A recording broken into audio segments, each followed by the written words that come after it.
With Doubtnut, get instant video solutions to all your maths, physics, chemistry, and biology doubts. Just click the image of the question, crop the question, and get instant video solution. Download Doubtnut app today.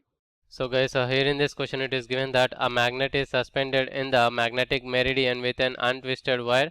So the upper end of the wire is rotated through 181 degrees to deflect the magnet by 37 degrees from the magnetic meridian. Now this magnet is replaced by another magnet, and the upper end of the wire has to be rotated by 273 degrees to deflect the magnet by 53 degrees from the magnetic meridian. So the ratio of the magnetic moment of the two magnets respectively is, so here we need to find out the ratio of the magnetic moment of the two magnets. So in the first case, untwisted wire is suspended into the magnetic meridian. So here the upper end of the wire is rotated 181 degrees to deflect the magnet by 37 degrees, and in the second case it is replaced by a magnet, and upper end of the wire is rotated with 273 degrees to deflect magnet by 53 degrees. So here capital T value will be equals to mb sin theta. So this is for the magnet,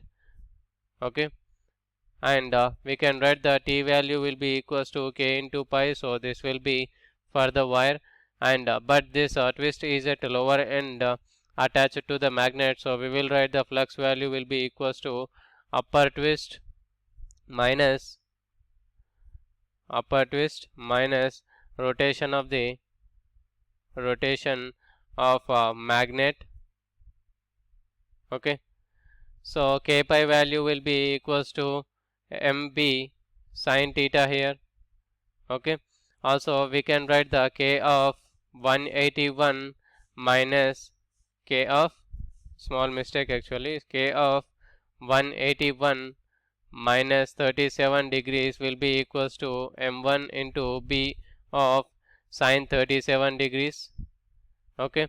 And in the similar way, k of 273 minus 53 degrees will be equals to m2 into b of sine 53 degrees, okay.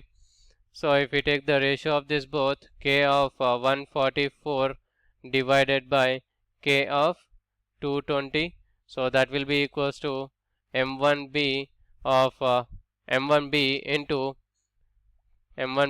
3 into 6, so that will be divided by m2 into b of 5 into 4, okay. So here both the 5 will get cancelled out. So according to the remaining we will write as 144 divided by 220, so that will is multiplied with 4 divided by 3, so that will be equals to m1 divided by m2, okay. So out of the if you cut this 144 and 220, we will get 48 divided by 55. So m1 divided by m2 ratio will become 48 divided by 55. So out of these four options, if you observe the option B, 48 divided by 55, which is the correct answer for this question according to our solved solutions. Thank you. For class 6 to 12, IIT JEE and NEET level. Trusted by more than 5 crore students. Download Doubtnut app today.